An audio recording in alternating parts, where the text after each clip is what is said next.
Olá mais uma vez, seja muito bem-vindo ao canal Zara Online. Eu sou o Flávio Oliveira. Esse é o Orando ao Entardecer, um momento para meditarmos na Palavra de Deus e também orarmos juntos por nossas famílias. A cada semana, nós estudamos aqui um tema que possa promover crescimento na nossa vida espiritual, familiar.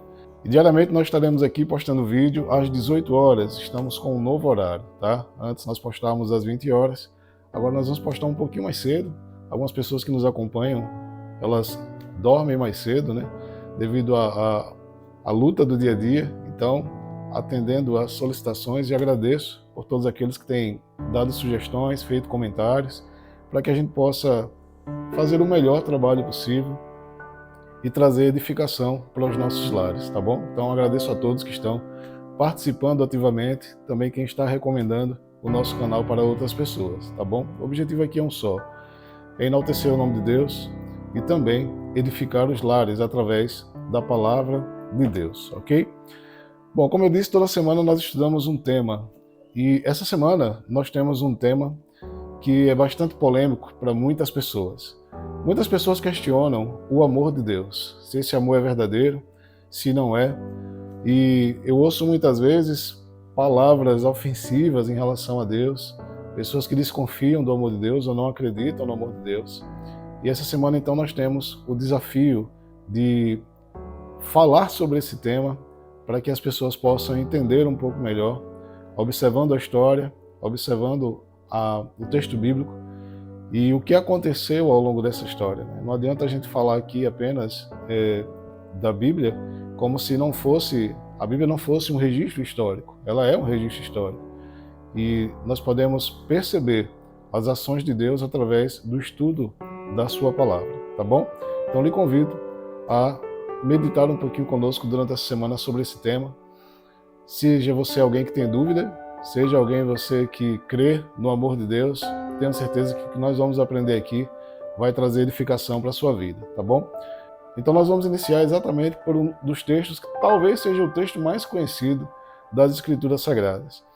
Lhe convido a abrir a sua Bíblia no livro de João, capítulo 3, no verso 16, que diz assim: Porque Deus amou o mundo de tal maneira que deu o seu Filho unigênito, para que todo aquele que nele crê não pereça, mas tenha a vida eterna. Muitas pessoas conhecem esse verso, mesmo sem frequentar uma igreja ou possuir uma Bíblia. Talvez seja o verso mais conhecido da Bíblia. As palavras descritas nesse verso demonstram a profundidade do questionamento feito nesse estudo, a profundidade do amor de Deus. Será que Deus realmente nos ama? O verso bíblico diz que Deus amou o mundo de tal maneira que deu o seu Filho unigênito, para que todo aquele que nele crê não viesse a perecer, mas obtivesse a vida eterna. Veja bem, algumas vezes, para quem já está acompanhando o nosso estudo desde o início, eu sempre retorno para o Éden e o que aconteceu com os nossos primeiros pais, Adão e Eva. Por quê? Porque ali foi estabelecido a criação de forma perfeita e foi dado a Adão a autoridade para governar, para cuidar de todas as coisas criadas e prestar contas a Deus. Deus estabeleceu regras, princípios que não deveriam ser quebrados. O mais importante era que eles não deveriam comer do fruto do conhecimento do bem e do mal. E outro dia nós vamos nos aprofundar sobre esse tema de suma importância. Mas é preciso olhar, mais uma vez, para a desobediência dos nossos primeiros pais para nós entendermos o tema do amor, o amor de Deus. E quando os nossos pais desobedecem ali no Jardim do Éden e quebram a harmonia com Deus, há uma ruptura, um desequilíbrio entre o relacionamento do homem para com Deus. O homem, a primeira coisa que ele faz é se esconder da presença de Deus depois de desobedecer. Antes ele vivia em harmonia perfeita com Deus. Mas assim que ele desobedece e percebe que Deus está no jardim, ele então se esconde, é o que o texto bíblico vai dizer lá no livro de Gênesis. Por que ele se esconde da presença de Deus? Porque ele sabe que quebrou uma regra fundamental e o elo, a comunhão que existia entre esse homem e Deus foi quebrado. Só que Deus havia advertido que haveria uma consequência para esse homem se ele desobedecesse. Deus disse que isso causaria a morte dele, era uma sentença. Então, Quando o homem ele escolhe desobedecer conscientemente, ele se esconde porque sabe que a promessa deveria se cumprir ali no Éden. Mas Deus não faz isso. Deus providencia uma solução. E como eu já falei, outro dia nós iremos nos aprofundar de forma específica nesse tema de suma importância. O que aconteceu ali no Jardim do Éden, de fato. Mas, naquele momento, Deus providencia uma solução para salvar o homem e a mulher e toda a sua descendência. Isso inclui a mim e a você.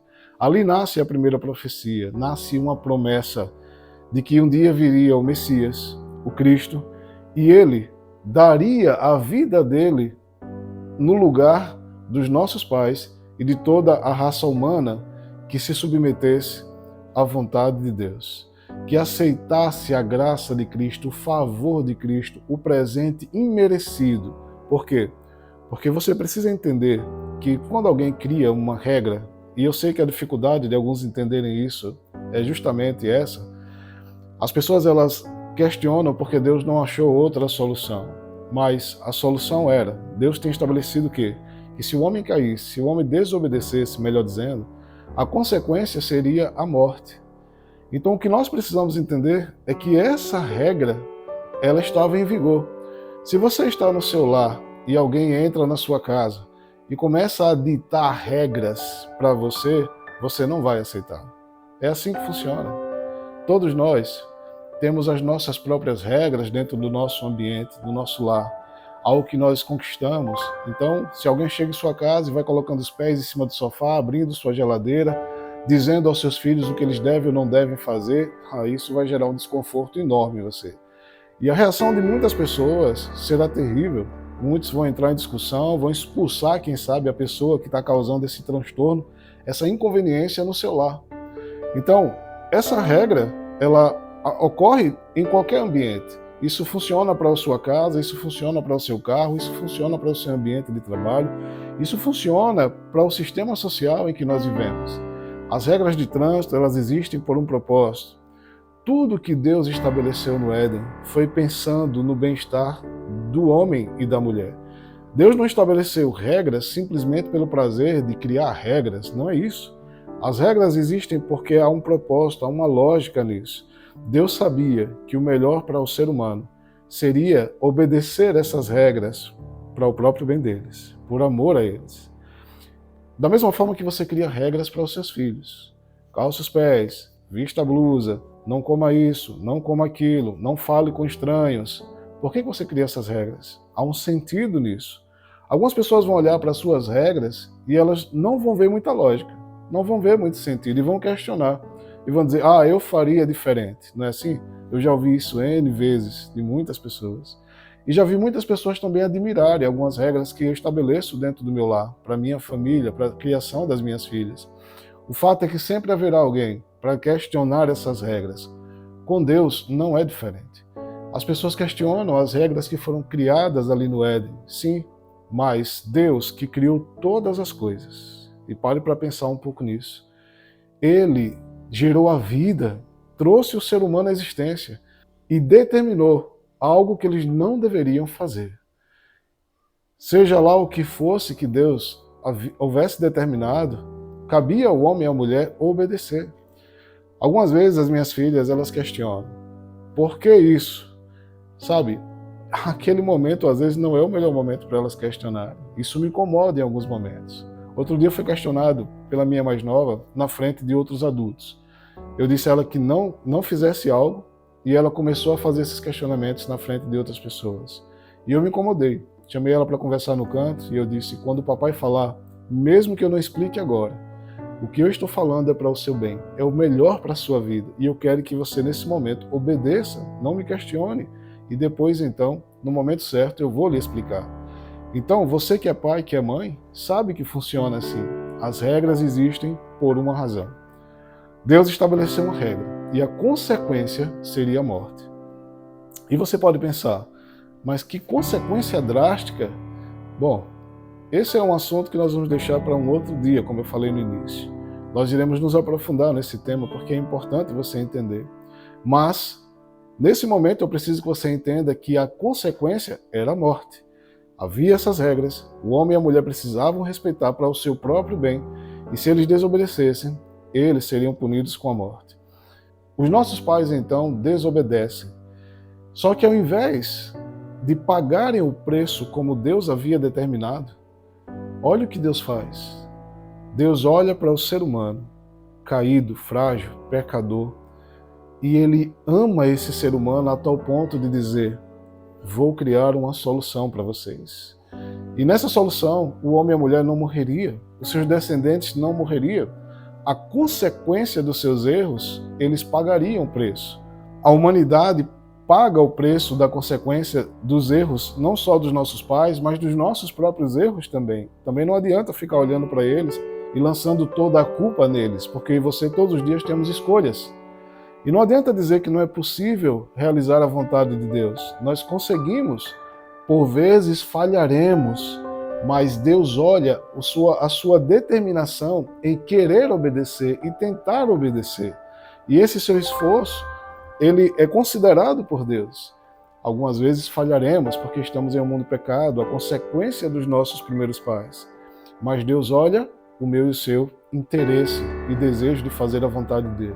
Então nós temos também a nossa culpa quando nós escolhemos conscientemente não obedecer a Deus mais uma vez. E o fato é, não só os nossos primeiros pais mereciam a morte, todos nós merecíamos morrer quando nós cobiçamos coisas que não deveríamos cobiçar, quando nós desejamos coisas que não deveríamos desejar, inclusive coisas que são absurdas. Nós vemos uma sociedade, olhe para a situação da nossa sociedade hoje. Quão mal vive a sociedade, quantos absurdos, quanta maldade acontece ao nosso redor. E essa maldade ela é voluntária. Ninguém é obrigado a fazer mal para o outro. Todos os dias você escolhe fazer o bem ou o mal. Então todos nós somos culpados, de uma forma ou de outra. E se você não realizou a maldade, muitas vezes ela está na sua mente e no seu coração, e Jesus disse que isso basta, porque isso revela as intenções, revelam as ações. Se a pessoa tivesse a chance, a oportunidade, ela colocaria em prática. Então todos nós somos culpados. Mas veja, Deus fez uma promessa: enviarei o meu Filho. Ele amou a todos nós, amou a criação como um todo, porque a terra também está pagando o preço dos nossos erros. Olha o que nós estamos fazendo com o planeta, destruindo a cada dia. A terra geme todos os dias por causa da ação humana. E Deus, ele amou o ser humano, amou a criação, e ele providenciou uma solução: enviar o seu Filho para morrer no meu lugar e no seu lugar. Eu não sei quão impactante é essa informação para você, mas é através dessa informação que eu compreendo que existe um recomeço para as nossas vidas, que existe esperança para as nossas vidas. É através dessa informação de que Cristo veio e morreu na cruz do Calvário que eu entendo que Deus se importa comigo e Ele, por mais que os nossos pais tenham falhado lá no princípio, criou um plano de resgate para que nós possamos voltar para o plano original e viver tudo aquilo que Deus sonhou para a raça humana. Uma vida de paz, prosperidade, uma vida em amor, uma vida em harmonia e equilíbrio entre os seres humanos e a natureza, e especialmente entre nós e Deus. Quando Jesus morre na cruz do Calvário, as pessoas sempre pensam que o maior sofrimento de Jesus foi a cruz, os cravos em suas mãos, as chicotadas que ele levou, o peso de carregar a cruz, mas não foi nada disso. Tem uma coisa que você precisa entender em tudo que foi dito até aqui. Quando Jesus morre na cruz do Calvário, ele está levando a minha culpa e a sua culpa. Todos os erros que você cometeu, todos os fardos que você carregou ao longo da vida e de toda a raça humana foi lançado sobre Jesus na cruz do Calvário. O maior sofrimento de Jesus não foram os cravos. Outras pessoas também foram crucificadas. Outras pessoas também foram chicoteadas e humilhadas perante toda a população. Mas a grande diferença é que havia apenas uma pessoa na cruz do Calvário que recebeu o peso de todo o pecado da raça humana sobre si. E o que isso significa? Eu quero que você pense nas vezes que você cometeu um erro e você ficou sentindo remorso, sentindo culpa. Tem pessoas que chegam ao suicídio por causa de um único erro. Pessoas que não conseguem se levantar de depressão profunda por causa de um único erro. Agora eu quero que você imagine o fardo, o peso do erro e do pecado de toda a raça humana, dos nossos primeiros pais até o último ser vivo que vai nascer, a última pessoa que vai nascer. Tudo isso foi lançado na cruz do Calvário sobre Jesus. E é por isso que nesse momento, Jesus ele olha para os céus e diz: Pai, por que me abandonastes? Eli, Eli, lama sabachthani. São as palavras de Jesus. Pai, por que me abandonaste? É a primeira vez na história, desde que há um relacionamento entre Deus e o seu Filho unigênito, que há uma ruptura. Não há nenhum outro relato, não há nenhum outro momento na história, nem passado, nem futuro, em que Jesus sente distanciamento entre ele e o Pai. Por quê? Porque a Bíblia diz que o pecado ele causa separação entre Deus e o homem. E naquele momento, o fardo do pecado de toda a raça humana sobre Jesus faz com que ele não consiga sentir pela primeira vez a presença do Pai. Depois que os pecados são lançados sobre Jesus Cristo e que ele, o Cordeiro de Deus, paga a culpa dos meus pecados e dos seus pecados, as últimas palavras de Jesus é: Pai, em tuas mãos entrego o meu espírito. O relacionamento havia retornado. Ele já havia pago o preço e ele tinha retornado à comunhão com Deus. Sabe o que isso significa? Que através dele, a minha comunhão e a sua comunhão com Deus também é possível retornar. Se você aceitar a graça de Cristo, se você aceitar o favor dele, morrendo em seu lugar, só existe uma forma de você voltar para Deus. É através de Jesus Cristo. Ele é o caminho, a verdade e a vida. E não existe como você voltar para o princípio, voltar para o plano original de Deus, sem aceitar a Jesus como seu Salvador. O meu convite nessa noite é para que você aceite o amor de Deus.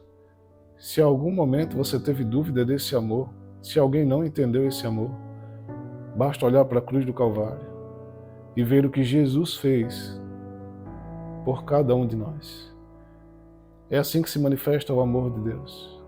Essa é a maior manifestação do amor de Deus por cada um de nós. Deus lhe ama, nunca tenha dúvida disso. E todos os seus erros, se você aceitar, eles já foram perdoados. Você só precisa dar o próximo passo a cada dia, entregando sua vida nas mãos do Senhor e aceitando a graça que vem do nosso Senhor Jesus Cristo. Jesus diz: a minha graça te basta, ela é suficiente. Me permita orar por você mais uma vez e por sua família. Santo Deus, eterno Pai, louvado e exaltado seja o teu santo nome, ó Deus. Tu és um Deus soberano e um amor extraordinário que vem de ti nos constrange a cada dia. Como podemos dizer não a esse amor, Senhor? Obrigado porque o Senhor nos purifica, nos limpa de todo mal e de todo pecado.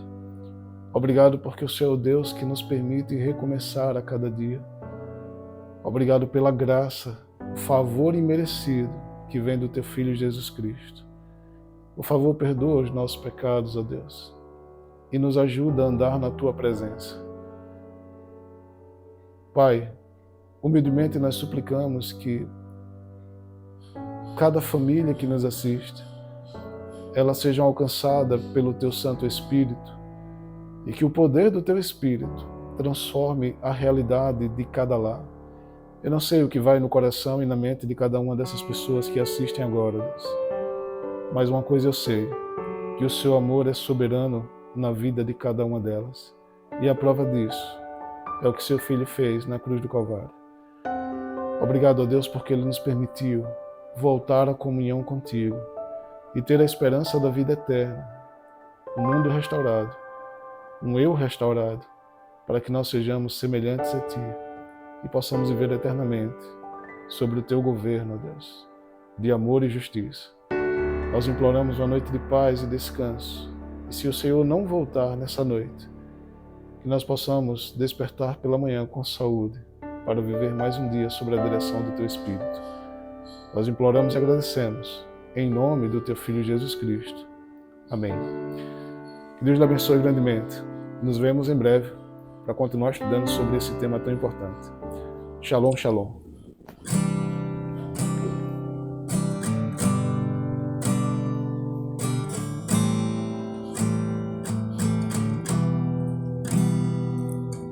Quando eu lembro de Jesus e tudo que fez por mim, fico tão feliz de saber que estás comigo em tantas coisas que me ajudam, nas lutas que sempre esteve comigo. Jesus sempre está